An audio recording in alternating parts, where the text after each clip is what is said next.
VD. Satheesan പ്രതിപക്ഷത്തെ നിയമസഭയ്ക്കകത്തും പുറത്തും പപ്പടം പോലെ പൊടിക്കുന്നത് കാണുമ്പോൾ അതിൽ വലിയ സങ്കടം തോന്നാറില്ല. കാരണം കുറേയൊക്കെ അവരത് അർഹിക്കുന്നുണ്ട്. പക്ഷേ ക്യാബിനറ്റ് ബ്രീഫിങ്ങിലും മറ്റും മുഖ്യമന്ത്രി വി.ഡി. സതീശൻ മാധ്യമങ്ങളെ കശക്കുന്നത് കാണുമ്പം സങ്കടം തോന്നുന്നു. കാരണം ഞാനും ഒരു മാധ്യമപ്രവർത്തകനായതുകൊണ്ട്. സത്യത്തിൽ നമ്മുടെ മാധ്യമപ്രവർത്തകർ വേണ്ടതുപോലെ പഠിക്കാതെ മുഖ്യമന്ത്രിയെപ്പോലുള്ള ആളുടെ അടുത്തുനിന്ന് ചോദ്യങ്ങൾ ചോദിക്കുന്നത് വളരെ സങ്കടകരമാണ്. കഴിഞ്ഞ സർക്കാരിൻ്റെ കാലത്തെ ഏറ്റവും വലിയ പരാതി മുഖ്യമന്ത്രി മാധ്യമങ്ങളെ കാണുന്നില്ല എന്നുള്ളതായിരുന്നു. ക്യാബിനറ്റ് ബ്രീഫിംഗ് ഇല്ല, ഉണ്ടെങ്കിൽ തന്നെ വല്ലപ്പോഴും കണ്ടാൽ തന്നെ അരമണിക്കൂർ പ്രസംഗം, അത് കഴിഞ്ഞ് ഇഷ്ടക്കാരായ ചില പത്രക്കാരുടെ സ്ഥിരം ചോദ്യങ്ങൾ, അതും കഴിഞ്ഞാണ് മറ്റ് പത്രക്കാർക്ക് എന്തെങ്കിലും ചോദ്യം ചോദിക്കാൻ അവസരം കിട്ടുക. ആ ചോദ്യങ്ങളുടെ മുന്നിൽ ശോഭിച്ചോ അല്ലെങ്കിൽ പൊട്ടിത്തെറിച്ചോ ഒക്കെ മറുപടി പറഞ്ഞ് അദ്ദേഹം എഴുന്നേറ്റ് പോവുകയായിരുന്നു. അപ്പോൾ കാര്യമായിട്ട് ചോദ്യങ്ങളൊന്നും ചോദിക്കാൻ മാധ്യമപ്രവർത്തകർക്ക് രക്ഷപ്പെടാമായിരുന്നു. ഇന്നതല്ല. ഓരോ ക്യാബിനറ്റ് കഴിഞ്ഞിട്ടും മാധ്യമങ്ങളുടെ മുന്നിൽ വന്ന് നിൽക്കുന്ന ഒരു മുഖ്യമന്ത്രി. പക്ഷേ ഈ മുഖ്യമന്ത്രി നന്നായിട്ട് ഗ്രഹപാഠം ചെയ്താൽ വരുന്നുള്ളതാണ് ഇപ്പോൾ മാധ്യമങ്ങളുടെ പ്രശ്നം. മുഖ്യമന്ത്രിയെ തോൽപ്പിക്കാൻ അതിലും കവിഞ്ഞ ഗ്രഹപാഠം മാധ്യമപ്രവർത്തകർ ചെയ്യേണ്ടതുണ്ട്. പക്ഷേ ഇപ്പോൾ അതല്ല സംഭവിക്കുന്നത്. മുഖ്യമന്ത്രി വന്ന് ചോദ്യങ്ങൾ ചോദിക്കുമെന്ന് പറയുമ്പോൾ ചോദിക്കുന്ന ചോദ്യങ്ങൾ അദ്ദേഹത്തിന് ഒറ്റ മറുപടിയിൽ അലിഞ്ഞ് ഇല്ലാതെ ആവുകയാണ്, അല്ലെങ്കിൽ പൊടിഞ്ഞു പോവുകയാണ്. കഴിഞ്ഞ ദിവസം തന്നെ ക്യാബിനറ്റ് ബ്രീഫിംഗ് കഴിഞ്ഞിട്ട് മുഖ്യമന്ത്രി മാധ്യമങ്ങളോട് പറയുകയാണ്, നിങ്ങൾ പറയുന്നു ഞാൻ എന്തോ വലിയ തെറ്റ് ചെയ്തു എന്ന്. അദ്ദേഹം ഉദ്ദേശിച്ചത് ഈ വിഴിഞ്ഞം പ്രോജക്റ്റിനെ കുറിച്ചാണ്. വിഴിഞ്ഞം തുറമുഖ വിഷയത്തിൽ മുഖ്യമന്ത്രി എന്തോ തെറ്റ് ചെയ്തു. നിങ്ങൾ ഇങ്ങോട്ട് ചോദിക്കൂ, എത്ര ചോദ്യങ്ങൾ വേണമെങ്കിൽ നിങ്ങൾ ചോദിച്ചുകൊള്ളൂ, എല്ലാത്തിനും ഞാൻ മറുപടി പറയാം. പറയൂ, ചോദിക്കൂ, ഞാൻ എന്ത് തെറ്റാണ് ചെയ്തത്. ചോദിക്കാൻ ചോദ്യങ്ങളില്ല മാധ്യമങ്ങൾക്ക്. അത് വളരെ സങ്കടകരമാണ്. മാധ്യമങ്ങൾ അങ്ങനെ ഇരിക്കാൻ പാടില്ല. മുഖ്യമന്ത്രിയോട് ഒരു പ്രഗത്ഭനായ മുഖ്യമന്ത്രി, കഴിവുറ്റ മുഖ്യമന്ത്രി, അല്ലെങ്കിൽ ഒരു വിഷനുള്ള മുഖ്യമന്ത്രി എന്നുള്ള നിലയിൽ എനിക്കിഷ്ടമുണ്ട്, അത് വേറെ കാര്യം. പക്ഷേ ഒരു മാധ്യമപ്രവർത്തകൻ എന്ന നിലയിൽ മുഖ്യമന്ത്രിയുടെ മുന്നിൽ മാധ്യമങ്ങൾ അങ്ങനെ തോൽക്കാൻ പാടില്ല. ആരോപണം ഉന്നയിക്കുക. ഒരു ഉദാഹരണം പറയാം. ഇവിടെ MSC എന്ന് പറയുന്ന മൾട്ടിനാഷണൽ കമ്പനിക്ക് അദാനി ഓഹരികൾ വിറ്റു എന്ന ആരോപണം ഉണ്ടായി. സത്യത്തിൽ ഓഹരികൾ വിറ്റിട്ടില്ല എന്ന ഒരു കൊച്ചുകുട്ടിക്ക് പോലും ഇന്നറിയാം. കാരണം അത് സംബന്ധിച്ചുള്ള രേഖകളും തെളിവുകളും എല്ലാം മാധ്യമങ്ങളുടെ മുന്നിൽ വന്നു കഴിഞ്ഞു.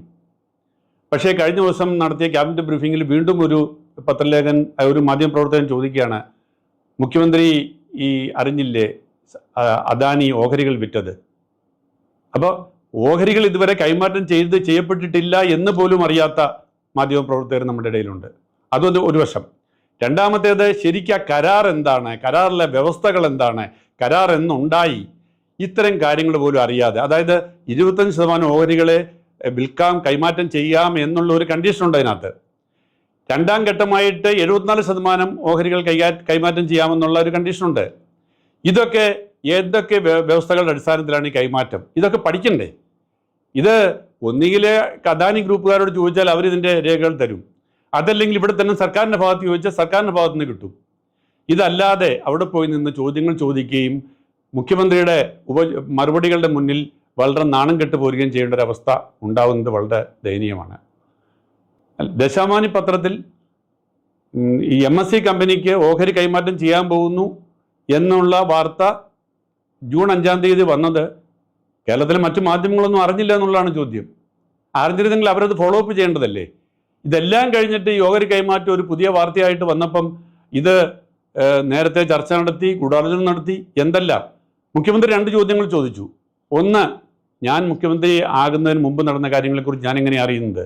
2, പുതിയ മേധാവി വിഴിഞ്ഞം പ്രോജക്റ്റിൻ്റെ മേധാവിയായിട്ട് ചാർജ് എടുക്കുന്നതിന് മുമ്പ് നടന്ന കാര്യങ്ങളെക്കുറിച്ച് ഞാൻ എങ്ങനെ അറിയുന്നത്? അപ്പം അതിനു മുമ്പ് എങ്ങനെയാണ് ദേശാഭിമാനി പത്രത്തിൽ വാർത്ത വന്നത്? ഇത്തരം ചോദ്യങ്ങൾക്ക് ഉത്തരവില്ലാതെ പോയി. അതിൻ്റെ പേരിൽ ഇപ്പോൾ CPM-നകത്ത് അടി നടക്കുകയാണ്. അപ്പം പ്രധാനപ്പെട്ട സംഗതി, ഇപ്പോൾ കഴിഞ്ഞ ദിവസം തന്നെ മുഖ്യമന്ത്രി ഡൽഹിക്ക് പോയ സമയത്ത്, ആദ്യം അദ്ദേഹം ഡൽഹിക്ക് പോയ സമയത്ത് ആണ് ഇവിടെ പ്രതിപക്ഷ നേതാവിൻ്റെ വീട്ടിൽ റെയ്ഡ് നടന്നത്, ED റെയ്ഡ് നടത്തിയത്. പെട്ടെന്നുണ്ടായ ആരോപണം എന്താണ്? പെട്ടെന്ന് മാധ്യമങ്ങളിൽ വന്ന വാർത്ത എന്താണ്?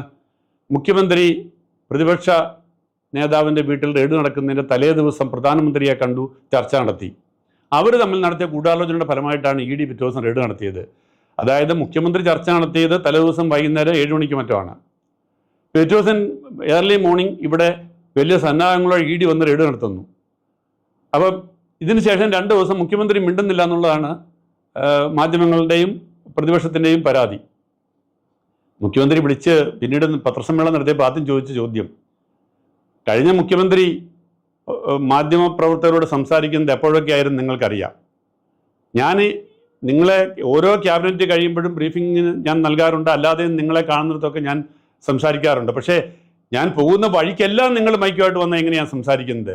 അപ്പോൾ ഞാൻ എപ്പോൾ മാധ്യമങ്ങളെ കാണുന്നു തീരുമാനിക്കാനുള്ള അവകാശം നിങ്ങൾ എനിക്ക് വിട്ടുതരൂ എന്നാണ് അദ്ദേഹം പറഞ്ഞത്.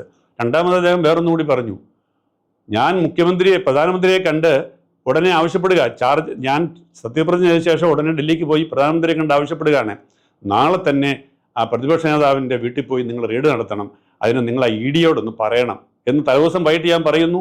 ഉടനെ പ്രധാനമന്ത്രി അവിടെ ഇരുന്നു കൊണ്ട് പറയുന്നു, സതീശൻ വന്ന് നമ്മുടെ അടുത്തൊരു ആവശ്യം ഉന്നയിച്ചിരിക്കുകയാണ്, എല്ലാ ഇ ഡി ഉദ്യോഗസ്ഥന്മാർ റെഡിയാകാൻ പറയൂ, നാളെ രാവിലെ 6 മണിയാകുമ്പോൾ നിങ്ങൾ പ്രതിപക്ഷ നേതാവിൻ്റെ വീട്ടിൽ പോയി റെയ്ഡ് നടത്തണം. ഇങ്ങനെയാണോ നിങ്ങളൊക്കെ ധരിച്ചു വെച്ചിരിക്കുന്നത് ചോദിച്ചതോടെ തീർന്നില്ലേ ആ ആരോപണത്തിൻ്റെ കുന്തമനം ഒടിഞ്ഞു പോയില്ലേ? അപ്പം എനിക്കൊന്നേ പറയാനുള്ളൂ, വി ഡി സതീശൻ വളരെ സമർത്ഥനാണ്, കാര്യങ്ങൾ പഠിക്കുന്ന ആളാണ്, സർവോപരി നന്നായിട്ട് ഹോംവർക്ക് ചെയ്യുന്ന ആളാണ്. മാധ്യമപ്രവർത്തകർ അദ്ദേഹത്തെ തോൽപ്പിക്കാൻ വേണ്ടി അതിലേറെ ഹോംവർക്ക് ചെയ്യണം. മാധ്യമപ്രവർത്തകൻ എന്നുള്ള നിലയിൽ എനിക്ക് എൻ്റെ സഹപ്രവർത്തകർ ഒരു മുഖ്യമന്ത്രിയുടെ മുന്നിൽ ഇപ്പോൾ ഇങ്ങനെ ദയനീയമായി വേഷം കെട്ടുന്ന കാണുമ്പോൾ എനിക്ക് സങ്കടമുള്ളതുകൊണ്ട് പറയുകയാണ്. അവിടെ അറിയാവുന്നവരും കഴിവുള്ളവരും ആ കൂടെ ഉണ്ടാവും, പക്ഷെ അവരും മിണ്ടുന്നില്ല. അതേസമയം അബദ്ധങ്ങൾ എഴുന്നള്ളിപ്പിക്കുകയും, നിങ്ങളൊന്ന് ആലോചിക്കണം, പഴയതുപോലെയല്ല. പണ്ട് മാധ്യമപ്രവർത്തകർ മുഖ്യമന്ത്രിയോട് ആരോടെങ്കിലും ചോദ്യങ്ങൾ ചോദിച്ചാൽ അത് പൊതുവെ അറിയുന്നില്ല. ഇന്നിതെല്ലാം ലൈവായിട്ട് കേരളത്തിലെ ലക്ഷക്കണക്കിന് ജനങ്ങൾ കണ്ടുകൊണ്ടിരിക്കുകയാണ്. അവർ മാധ്യമപ്രവർത്തകരെ വിലയിരുത്തിക്കൊണ്ടിരിക്കുകയാണ്. അപ്പോൾ വി ഡി സതീശനെ പോലത്തെ മുഖ്യമന്ത്രിയോട് നിങ്ങൾ ചോദ്യം ചോദിക്കാൻ പോകുമ്പോൾ നിങ്ങൾ നന്നായി ഹോംവർക്ക് ചെയ്യണം.